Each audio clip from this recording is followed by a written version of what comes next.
तो करते हैं लेकिन नियम नहीं करते हैं, इसलिए हमें व्रत का फल प्राप्त होता नहीं है। जो नवरात्रि का व्रत करते हैं उनको चाहिए कि वो 9 दिन तक पलंग पर ना सोएं, पलंग की बजाय जमीन पर सोएं। और यदि आप जमीन पर नहीं सो सकते हो तो लकड़ी के बने तख्त पर सोना चाहिए। नवरात्रि का जो व्रत करते हैं उनको अधिक गुदगुदे वाले गद्दे पर नहीं सोना चाहिए, गद्दे से बचना चाहिए। और 9 दिन तक उनको बिना गद्दे के चटाई बिछा करके जमीन में सोना चाहिए। व्रत करने वाले व्यक्ति के लिए अत्यधिक फलाहार भी नहीं करना चाहिए। सिर्फ थोड़ा सा फल लो, थोड़ा सा दूध लो, या आपके क्षेत्र में जो व्रत सामग्री वो फलाहारिक सामग्री होती है जैसे साबूदाना या कूटू का आटा, तो उसकी पूड़ी वगैरह बना के माता रानी को भोग लगा करके ही लो, लेकिन अत्यधिक मत लो। व्रत करने वाले व्यक्ति को ब्रह्मचर्य का पालन करना चाहिए और इसके साथ में 9 दिन तक अपने व्यवहार में क्षमा, अपने व्यवहार में उदारता, अपने व्यवहार में उत्साह जैसा भाव रखना चाहिए। व्रत करने वाले को काम, क्रोध, लोभ, मोह से जितना ज्यादा हो सके दूर रहना चाहिए, तब व्रत का फल प्राप्त होता है। व्रत करने वाले व्यक्ति को 9 दिन तक संकल्प लेना पड़ेगा कि हम झूठ नहीं बोलेंगे। व्रत करने वाले व्यक्ति को झूठ भी नहीं बोलना चाहिए। 9 दिन तक पूरी तरीके से सत्य का पालन करना चाहिए।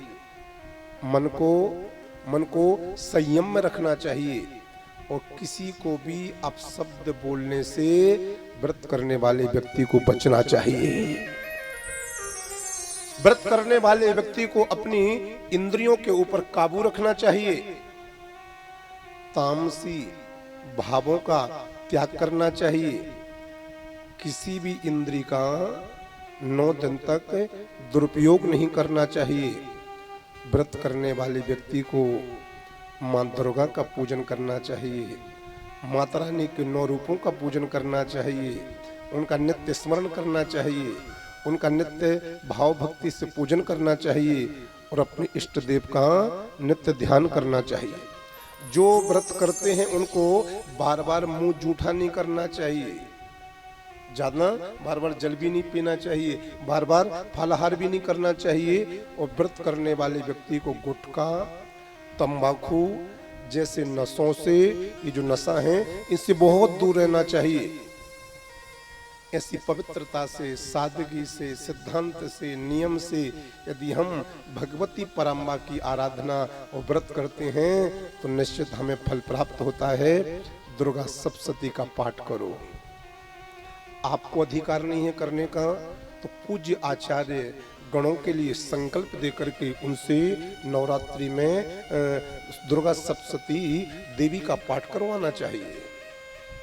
यदि आपकी भी खुद की भी श्रद्धा है करने की तो माता रानी के अष्टोत्तर शत नाम हैं, उनका पाठ करो।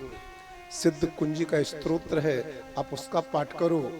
माता रानी जो आपकी कुल देवी हैं उनके नाम से नित्य हवन करो, होम करो, रोज उनको भोग लगाओ, रोज उनका नाम जपते जपते 9 दिन तक बिताओ।